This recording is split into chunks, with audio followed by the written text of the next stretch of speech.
Coming up, the regular season has come to a close and the postseason picture is set. This is Locked On Now NBA.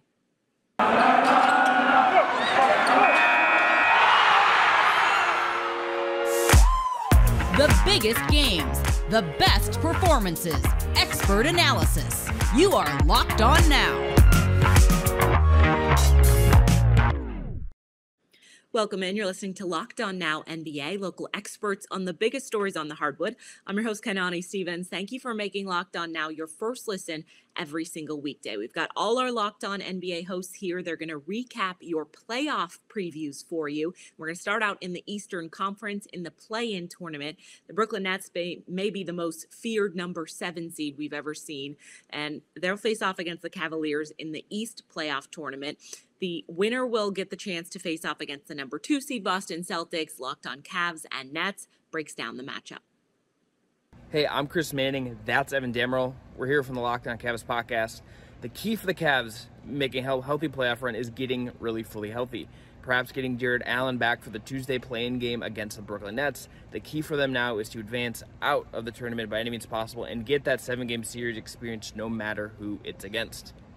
From there, they'll be the underdogs, but for a team that has been a surprise all year long and in this playoffs for the first time in 2 decades without LeBron James, that's an okay place to be, if you ask me. For me and from Chris, check out the Locked On Cavs podcast, wherever you get your podcasts. And on YouTube, hit subscribe, please, and thank you. The Brooklyn Nets finished their season on a 4-game winning streak with a record of 44-38. Their reward, hosting duties for the 7-8 play-in matchup with the Cleveland Cavaliers. And on the line, an official spot in the NBA playoffs. On paper, you see Kevin Durant and Kyrie Irving and feel like this should be a matchup the Brooklyn Nets win, much like they did over the course of the season series. However, they will have to deal with the likes of Darius Garland and Evan Mobley, as well as familiar faces in Karis LeVert and returning from injury, the Fro, Jared Allen. This is really where the evolution of Nicholas Claxton's game for the Brooklyn Nets, along with trade deadline acquisition and Andre Drummond, will play a big factor. They're going to need to clean the glass, avoid second chance opportunities, and foul trouble that could send Cleveland to the line, something that the Brooklyn Nets have struggled to do on a quarter-to-quarter basis. Perimeter shooting in Seth Curry, the emergence of Bruce Brown will also be needed here as we wait to see if Goran Dragic will be available officially for this play-in game. In a season that has brought anything but certainty for Brooklyn, they will look to make their playoff appearance a fact Tuesday night against the Cavs. It's win or go home for 2 young teams in the other play-in game in the East. Locked On Hornets and Locked On Hawks is going to break down what their team needs to do to advance.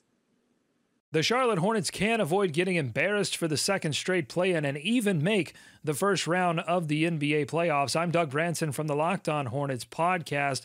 The key for the Charlotte Hornets to get into that first round will be the same key that has been key to their victory the entire season. Play great offense and play competent average level defense, which is something they have struggled to do all season. Not on the offensive end. The offensive end, they've been fine. They're 6th in the league in 3-point attempts, 8th in 3-point percentage, and 3rd overall in assist percentage. They share the basketball. They're fast, and they can score a lot of points. Terry Rozier can do it in the 4th quarter. Miles Bridges is playing a lot better offensively. And then the future superstar on this team, LaMelo Ball, has gotten better and better and more responsible with the basketball as the season has gone on. And that's what I'm interested in. When the lights get brightest, when things get tough, can the Charlotte Hornets survive? Can LaMelo Ball take his offensive game and defensive game to an even higher level? It will be essential that all of that occurs if the Charlotte Hornets hope to get a date with the Miami Heat in the first round of the NBA playoffs. We'll be covering it all on Locked On Hornets, myself and Walker Mail. Come check us out. Now that they are in the play-in tournament, the Atlanta Hawks can make a run through the Eastern Conference. I am Brad Rowland from the Locked On Hawks podcast. The key for the Hawks this season and really in this playoff run is to actually get some stops. Offensively, the Hawks have been incredible all year long. Top 3 in the NBA led by Trae Young, who led the entire NBA in points and assists this season. but the Hawks have struggled defensively at times, really the majority of the time this season. And while they have a decent matchup for that against the Charlotte Hornets in a game that should be up and down in a 9-10 matchup, the Hawks actually making a run in the Eastern Conference comes down to the fact that they have to get more stops to be able to get this season. Some of that is tied to their perimeter stuff. Some of that's tied to getting high-end stuff out of Clint Capella and Okongwu near the rim, and we'll see if John Collins is able to return. But the Atlanta Hawks have to get stops to pair with their elite offense, and that is the key to their success and potential failure in the upcoming playoffs. With the number 1 seed comes high expectations. It's pretty much NBA Finals or bust for Miami. And Locked On Heat tells you why this playoff path is about as good as it gets. Not only can the Miami Heat make the Eastern Conference Finals, they should make the Eastern Conference Finals based on the playoff standings. I'm Wes Goldberg from Locked On Heat. And with Sunday's games in the books and the Eastern Conference playoff seedings are set, and the Heat are the number 1 seed and have the easiest potential path to the NBA Finals. While they won't know their first-round opponent until Friday's play-in game, the Heat do know this, that the Bucks and the Celtics are on the opposite side of their bracket, and that the Nets will too if they beat the Cavs in the 7-8 matchup on Tuesday. And if that happens, well, that means the Heat will only have to play one of the 3 most dangerous teams in the East in order to make the Eastern Conference Finals and the NBA Finals. It's impossible to know what is going to happen, but the Heat could not have asked for a better potential path. But that should be the reward for earning the number 1 seed in your conference. The playoffs start on Sunday for the Heat. In the meantime, they'll be watching the play-in tournament with the rest of us. For more on the Heat's playoff run, subscribe to Locked On Heat on YouTube or wherever you get podcasts. The Celtics won their regular season finale, and with it, they got the number 2 seed in the Eastern Conference. But their reward for that is they're going to get to face off most likely against the Brooklyn Nets, a very dangerous matchup. Locked On Celtics details how he believes the team can get it done. Hey there, John Corrales here from the Locked On Celtics podcast. Boston Celtics dispatching the Memphis Grizzlies pretty easily. They didn't play any of their regulars. The Celtics did, and so that was a blowout win. And the Boston Celtics, because of it, claim the 2nd seed in the East. Kind of amazing that they've gone all the way from where they were in 11th at their worst up to the 2nd overall seed. Here they are holding the tiebreaker over the Milwaukee Bucks. Now they wait for the winner of that Cleveland Cavaliers Brooklyn Nets 7-8 play-in game. Now, some people are a little upset that the Celtics basically chose that they were going to play probably the Brooklyn Nets, let's be honest.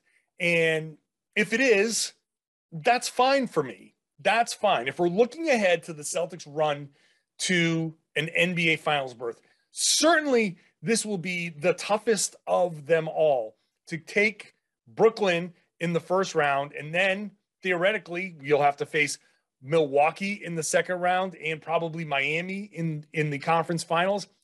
That's a real tough road, but the Boston Celtics can do it, and here's how. It's very simple. You just keep doing what you're doing and stay healthy. That means getting Robert Williams back, which they keep saying hopefully sooner rather than later, and it's starting to think like the 3 weeks might be the actual time frame, not 4. But we'll wait and see if that comes to fruition. In the meantime, it's do what you do, move the ball, move yourself, play great offense like you're the number 1 offense that you've been over the past month and a half, play elite defense like you've been for the entirety of the calendar year 2022, and go out there and show other teams why you're the number 1 net rating in the NBA. Like, that's as simple as you can put it. If any other team had the number 1 offense and the number 1 defense for this long of a stretch, people would be looking at them as a juggernaut. But because Boston started out where they did, I think there's a little bit of, well, prove it to us. So we'll see. Jason Tatum's playing at an MVP candidate level. Jaylen Brown is playing at an all-star level. They're getting a lot of contributions from a lot of guys. Keep doing what you're doing. Keep playing that elite defense led by Marcus Smart. Keep playing that offense, that ball movement, that sharing that gets you 25, 30 assists a game. Do that, and you can beat anybody. I think the Celtics have a real strong chance to make it to the NBA Finals. And then, you know what they say, anything can happen from there. Oh, I'll be talking about that a lot on the Locked On Celtics podcast. Make sure you're subscribed wherever you get your podcasts. Watch the show on YouTube. The defending champs will start their title defense by hosting the Chicago Bulls in the first round. Locked On Bucks and Locked On Bulls talk us through what we need to know about this series. The Milwaukee Bucks can absolutely repeat as NBA champions. I'm Kane Pittman from Locked On Bucks, and a bit of a roller coaster regular season came to an end today for Milwaukee. They finished 51-31, the third 50-win season out of 4 with Mike Budenholzer, of course, last year. Shortened regular season, didn't quite get there. They were on pace, though. So this period of success, certainly during the regular season, continues for Milwaukee. But the reason why I think they can win the title this year, one name, Giannis. We've seen him do it on the biggest stage last year in the postseason. I think that he's continued to evolve his game this year as well. So I think that anytime you have a player the caliber of Giannis, you believe that you can win any game in any building. They did it last year, a lot on the road, some big wins on the road. So I think that the experiences of last year will help them. Also defensively, we've seen some signs late in the season that, particularly with Brook Lopez back, remember he missed 60+ games this season. He's such a vital piece to the defense. I think with Drew Holiday, with Giannis, with Brook Lopez, with some of the other defensive players they've got in the lineup, I think that they can ramp it up in the postseason. And it's not going to be easy. This is going to be a gauntlet in the Eastern Conference. They're going to need some luck, as every champion often does. But I think the Bucks have timed this well. I think they come into the postseason on the back of some great wins in recent weeks and great performances. The star players are in good form. So I like their chances. And remember, they're the 3 seed this year. They were also the 3 seed last year when they went all the way and won the championship. So I think the Bucks are in a pretty good spot. You can follow along the whole playoff run, however long it lasts, at Locked On Bucks, wherever you get your podcasts, or on YouTube. The Chicago Bulls can make a run in the playoffs. I'm Hayes. That's Pat the designer. We're from Locked On Bulls. And Pat, what are one of the keys for the Bulls making a playoff run against the Milwaukee Bucks in the first round? What are you thinking, Pat? Patrick Williams got to play the way he did tonight. You have to score. You have to defend. You have to become, instead of just the Paul, you have to be Paul Patrol out here. Yeah, I'm saying, like, you have to cover every inch of ground and become an X factor on top of everything else that Zach LaVine and DeMar DeRozan and Nikola Vucevic can do. I need to see P. Will play at this level every game. I know that's a lot to put on a second-year player's shoulders who's never been in the playoffs before, but hey, you make your name in the playoffs. We found out about a lot of these guys in the playoffs. This is your time. And I'm just going to add to that to say, on top of that, we need to see Billy Donovan go to Vooch early, often, and consistently. And I think that absolutely gives the Bulls the best chance of a playoff run if they utilize their weapons the best that they can. And we've not seen that very much down the stretch of this season. And if the Bulls can get back to that, moving without the ball, things like that, this simple basketball in and outs, the Bulls can make a long playoff run. But we're going to remain to see. We'll sit back. We'll analyze it, hit right here on Locked On Bulls, and we'll see what the Bulls can or don't do against the Milwaukee Bucks in that first round of the playoffs. Thank you. The Toronto Raptors and Philadelphia 76ers are going to face off in that 4-5 matchup in the East, and Locked On Raptors has the details of what it will take for the Raptors to get the upset. The Toronto Raptors can absolutely find themselves making the second round of the NBA playoffs. Sean Woodley here from Locked On Raptors, and the key to the Raptors pulling the upset over the Philadelphia 76ers in their first round playoff matchup is going to be their offense. We know their defense is good. Since January 1st, the Raptors have the 6th best defensive rating in the NBA, and they've also been an absolute menace for Joel Embiid to go up against throughout his career. Over the course of Embiid's career, the Raptors have held him to the lowest true shooting percentage of any Eastern Conference opponent. That matters. Of course, Embiid is going to get his, and the Raptors are going to have to keep pace. And where things could fall apart for Toronto is if their three-point looks aren't falling. Pascal Siakam has been one of the best players in the NBA over the last few months. He's certainly going to be in contention and probably should make the third team on the All-NBA rosters. But if he is not having the shots he's creating for everybody else knocked down, that's going to be a problem. Precious Achiuwa is going to be massive. He's shooting about 40% from three since the All-Star break. That can't be an aberration. That absolutely has to hold up. Chris Boucher has come around after shooting around 25% all season long. He's going to have to knock him down too. Thaddeus Young has been a really surprisingly strong catch-and-shoot guy for the Raptors. It's going to have to not be a surprise. It has to carry through. And even someone like Gary Trent Jr., who's been kind of volatile this season, has had his ups and downs. He's going to have to be money on those catch and shoots and even some self-created stuff for the Raptors to have enough offense against the high-powered Sixers. They will have some help. Matisse Thybulle likely not able to play in the Toronto games of this series as he is not vaccinated and can't cross the border. So the Raptors will have some aid when it comes to hunting mismatches and finding matchups they like. But really, this really is going to come down to, are the Raptors hitting their threes? And if they are, they certainly have the defense and the overall talent and depth and star power to take down a potentially fragile 76ers team in the first round and make their way into the second round where, hey, Miami, that's the team the Raptors have played pretty well this season too. Coming up, we'll go over your Western Conference matchups. This is Locked On Now NBA. Today's edition of Locked On Now is brought to you by BetOnline, the ultimate #1 source for all of your online sports gambling needs. Definitely want to head over there now that the NBA playoffs are beginning. And of course, Major League Baseball is back as well. Just head over to betonline.net. Welcome back to Locked On Now NBA. I'm Kainani Stevens. Thank you for making Locked On Now your first listen every single weekday. Went through all the matchups in the East. Now we're headed over to the Western Conference. We'll start with the first play-in game, and that will be between the Timberwolves and the Clippers. The winner gets the chance to take on the Grizzlies. Locked On Clippers and Wolves tells you what each team needs to do to get it done. What is going on, Clips fans? Chuck Mockler here, one half of the hosting duo over at Locked On Clippers, coming at you ahead of the, as I see it, must-win play-in game against the Timberwolves on Tuesday. The Clippers can be a second round and more team if they can get the 7th seed and face the Grizzlies in the first round of the playoffs. It's not as easy as I just made it sound. We really need the communication and the defense from our plethora of wings to be on point to prevent paint touches for Ja Morant and the Grizzlies. Again, a lot easier said than done. The Clippers offense is absolutely rolling right now. This weekend was a bit of a small sample size considering the competition and time in the season, but Norm Powell and Paul George have looked fantastic on court together. You throw in Robert Covington, and the new guys have meshed well with Paul George. This team will go as far as Paul George can take them. Kawhi Leonard has not been shut down officially for this season. Will he come back? Who knows? Your guess is as good as mine, but right now all we can do is focus on this play-in game against Minnesota. And again, it's all about the paint touches on offense and not letting the other team touch the paint on defense. Here's to spoiling Pat Bev's day and getting that 7th seed and booking a trip with the potentially upset possible Memphis Grizzlies. The Minnesota Timberwolves will defeat the Los Angeles Clippers in Tuesday night's play-in game. I'm Ben Beacon with Locked On Wolves.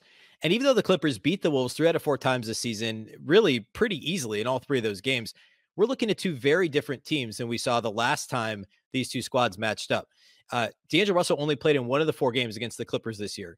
Paul George did play in the first 3 and was playing his best basketball of the season. Of course, they did not have Norman Powell. They did not have Robert Covington at the time. But the Timberwolves were not playing like one of the best 2 or 3 offenses in the league back in December when they lost 3 of these 4 previous matchups. The Clippers, one of the first teams to guard Karl-Anthony Towns with a 4. They put Nicholas Batum on him for a good chunk of those games. The Timberwolves did not know how to handle that. Karl-Anthony Towns did not know how to handle that. He was used to beating up bigs, 5s on the perimeter, smaller 5s in the post. But since then, Karl-Anthony Towns has figured it out. He knows which buttons to push. He knows when to defer. He knows when to drive to the basket, when to shoot 3s. His read and react is a lot better now than it was earlier this season. And if Towns can dominate the Clippers' unique defensive scheme against him, the Timberwolves should win this game. The Wolves may struggle with the quick backcourt, Paul George, Reggie Jackson, and others of the Clippers, Luke Kennard, guys that they struggled to contain earlier this year, but they should be able to simply outscore the Clippers because Towns and the rest of the Wolves offensively have been so on point lately. Towns is a different player than he was earlier this season. I'm Ben Beacon with Locked On Wolves. Be sure to subscribe to Locked On Wolves for all things Timberwolves. The Pelicans and Spurs are going to fight it out for their postseason lives in that other play-in matchup. Our Locked On host details what each team needs to do to stay alive in the playoffs. The play-in tournament is considered a success for New Orleans already, but they feel they can win 2 games and grab the 8th seed. I'm Jake Madison, host of Locked On Pelicans and Locked On NBA. The Pelicans have climbed out of a massive hole this season after starting 1-12. So while they're happy to be hosting a play-in tournament game, they feel they're playing some of the best basketball of all the teams remaining. Since the start of February, the Pels are 18-13 with the 7th best offense and the 8th best defense, 7th best net rating. They're top 5 rebounding team. They don't turn the ball over. Simply put, they are playing their best basketball of the season, and they still don't have Zion Williamson back. Though the Spurs won the season series against the Pels, they didn't see them at full strength at any point. With Brandon Ingram back healthy Wednesday night, CJ McCollum playing the best basketball of his career, and Jonas Valanciunas anchoring it down low, they like their chances against San Antonio, and there's a reason they're favored by 5.5 per betonline.net. So the next game against the Timberwolves or the Clippers, it's going to be tougher. But as long as the Pelicans defend the three-point line well enough, get a few stops, and get a little bit of shooting luck on their side, they're not a tremendous three-point shooting team, they're going to feel good if it's a close game in the fourth quarter that they can win. And then, if they do grab the 8th seed, are we going to see Zion Williamson make his return against the Phoenix Suns? I'll have more coming over at the Locked On Pelicans podcast. The Spurs are in the NBA play-in tournament, but just how far can they go? This is Jeff Garcia with Locked On Spurs, here to talk about the Spurs in the NBA play-in tournament out west. They will draw the New Orleans Pelicans, and you're looking at the two teams, and I think just momentum is on the Spurs side. You look at their last 10 games, they've won 7. They're clicking at the right time. They go into Denver. They beat Denver. They take care of business against teams that they should take care of. Look at the last 2 games versus Portland out in San Antonio. All in all, this is just a very young team that's clicking at the right time. Already, offensively, they're fine. Just the month of April, 120 points per game. Yeah, they're playing pretty well, and that's through 4 games through the month of April. Confidence is high. The team from Vassell to Pirtle to DeJounte Murray said that making it to the NBA play-in was a goal they set out for them to start the season. They made it. Now their goal shifted to the playoffs. They own the season series against the Pelicans. Chemistry is finally clicking. You're looking at their turnovers. One of the best teams in the NBA is preserving the ball, just 12 during the month of April, 12 per game through 4 games. And all in all, I think this team is rounding to form, and they're doing this lately without DeJounte Murray, giving minutes to Trey Jones, giving minutes to Josh Primo, valuable minutes for them they'll need once the play-in game sets in. All in all, they're driving at the right time, and that's exactly what you wanted to see from this young Spurs team. They're hungry, they're out to prove something, and this is a testament to Greg Popovich and the system. Look, again, small sample size, but through 4 games they played in April, they're averaging 30 assists a game. That's a lot. They're sharing the ball. So they have confidence in one another. They trust one another. This team is playing well, and they're finally hitting from the three-point shot, 39% recently, something they'll desperately need in the postseason. All in all, I think the Spurs can survive that first game versus New Orleans. Beyond that, yeah, I think it's just gravy for a team that wasn't expected to be here to begin with. This is Jeff Garcia with Locked On Spurs. Subscribe to Locked On Spurs wherever you get your favorite podcast. The Grizzlies locked up the number 2 seed a little while ago. Now they just have to wait and see who their opponent is going to be. But our Locked On Grizzlies host says Memphis will use this time to get healthy and prepare for a postseason run. Though the Memphis Grizzlies season ends with a 29-point loss to the Boston Celtics, Sunday also brought to an end the best season in Grizzlies franchise history. Sean Coleman here with the Locked On Grizzlies podcast. 56 wins for the Grizzlies, second best record in the NBA, second spot in the West, locked up now for a few weeks. The Grizzlies just simply did not have much to play for in this game on Sunday, and the expected result occurred. But now the season is over, and everything that the Grizzlies have worked towards is now on their doorstep. Thankfully, they'll have a little bit of time to continue to heal up, to continue to gather all the information that they need to be well prepared for whom they will face come the first round of the playoffs, likely starting in a week's time. But when you look at the Grizzlies, what really stands out that's going to need to be in place for them to be able to advance in the playoffs is for them to set the tone early in games. The Grizzlies are among, if not the best in the NBA when it comes to producing in the paint, on the run, on offensive rebounds, deflections, turnovers, activity. The Grizzlies setting the tone early, getting those offensive rebounds, getting points in the paint, getting turnovers, getting that possession edge. That's going to be one of the biggest things for the Grizzlies to be able to not only win in the playoffs, but also advance. The other thing that's going to help out is offensive balance. The Grizzlies' record now, when they have 25 or more assists, 10 or more threes, they are almost unbeatable when they get that combination of statistics in their favor in games. It shows good offensive balance. It allows for them to be able to have a counter if what they do on the run, in the paint, and other things may be thwarted a bit. Their ability to find offensive balance is something that could certainly help them out. And at the end of the day, the one X factor that stands out, can Jaren Jackson Jr. be productive on both ends of the court? As many games as possible where he can hit multiple threes and get multiple blocks or steals, making a difference on both ends of the court. Activity, offensive balance, and Jaren Jackson Jr. playing like one of the best players in the NBA. That's going to be the Grizzlies' key to not only winning, but advancing in the playoffs. We'll have this and much more on the postgame edition of the Locked On Grizzlies podcast. The Warriors have cooled off a little bit as of late, but they'll need to heat up if they want to take out the Denver Nuggets in their first round matchup. Our Locked On Warriors host says that championship experience will serve Golden State well in this series. This Golden State Warriors team can win the world championship. I'm officially confident of that. I'm Cyrus Sotsis from the Locked On Warriors podcast, and the key for this Warriors team is health. And they've got it, with the exception of one vitally important player in Stephen Curry. But the concern is not there, at least not for me, about Stephen Curry coming back and regaining his MVP form. If there's one player in this game who can miss 3 to 4 weeks because of a foot injury that is not deemed serious, it is Stephen Curry. Klay Thompson is officially back. The first time in his career he scored 30-plus points in 3 straight games, and that happened tonight. He scored 41 points in the Warriors' 128-107 victory over the New Orleans Pelicans on the road to finish the season 53-29. They hold the 3rd seed. They're going to play the Denver Nuggets in the first round of the playoffs. I'm going to break down why I think this Golden State Warriors squad will beat the Nuggets in 5 games. It will not surprise me if it goes 6. But my prediction, and I'm confident in saying this, is that it'll go 5. When you look at the 4 games they played against each other with which the Nuggets did win the series 3-1, that is not representative of today's Warriors. The Warriors were not healthy in any of those games, and this team, folks, is ready. Dub Nation, be pumped. I'm going to break it down this week on Locked On Warriors. This Golden State Warriors team, if they stay healthy, is winning the 2022 World Championship. Follow me on Twitter at DogSurfRoadshow. Follow the program on Twitter at Locked On Dubs. The Mavs and Jazz has the potential to be one of the most entertaining series of the first round, but that depends on a couple of things. Locked On Mavs details some injury concerns, and Locked On Jazz says Utah has to figure out how to close things out down the stretch.